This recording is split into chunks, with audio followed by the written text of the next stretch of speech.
I'm Mike. I'm Mark. I'm John. I'm Lily. And we're in your face. Steroids in baseball are way out of hand. There's no way that we could even know all the players who use steroids. Who knows if there's players in the Hall of Fame right now that actually use steroids? How could you not put a guy like Alex Rodriguez in the Hall of Fame? 580 home runs, 1,400 RBIs. I think that would just be a shame. They only started enforcing steroids in 2002. Prior to 2002, there was no rule that said that you couldn't use performance-enhancing drugs in a Major League Baseball game. How could you not put a guy like Mark McGwire in the Hall of Fame? 70 home runs in 1998 and shattered the home run record. They put baseball back on the map. What it all comes down to is that fans dig the long ball. If it wasn't for that season in 1998, who knows where Major League Baseball would be today? It'd just be horrible not to see those type of players not in the Hall of Fame. I think it's really cute that baseball players linked to steroids finally came out and admitted that they were guilty. Oh, really? Now they can rest on their laurels and wait for that call until they get into the Hall of Fame, right? Wrong. Guys like Mark McGwire, Barry Bonds, Alex Rodriguez all have the numbers to get into the Hall of Fame. They all have the integrity of Pete Rose. Why should we let them into Cooperstown and have them immortalized in bronze when they took us for a bunch of sucks? It's called the Hall of Fame. What all these players have done is bring shame to them and the game. It's a slap in the face to the greats before them who played the game and allowed them to play a game for a living and make millions of dollars doing it. Hell, Babe Ruth had 714 career home runs, and he probably hit half of those when he was drunk or hungover. All these guys who are linked to steroids can get into the Hall of Fame whenever they want, as long as they pay the price of admission like you and me. In your face.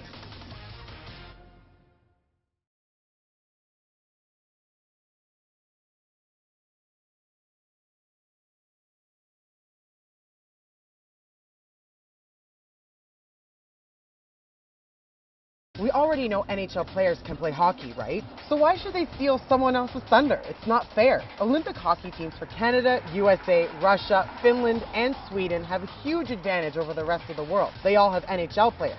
Good ones. Guys that do this for a living. If these countries breed such good hockey players, then there's bound to be guys that haven't made it to the NHL. Other Olympians pay to do their sport out of their own pocket. They join a club, they practice, they train, and then they compete. If there was no NHLers in the Olympics, then each player would be on the same level anyway. Players like Alex Ovechkin say he's going to play in the 2014 Olympic Games no matter what. What would he do then? Quit the NHL and compete in the Olympics every 4 years? Yeah, right. We all know Alex Ovechkin is good. He's not called Alex the Great for nothing. Let his buddy, who is still probably playing back at home in Russia, on the national team. He'd play his heart out and love every minute of it, playing on the world's biggest stage, win or lose.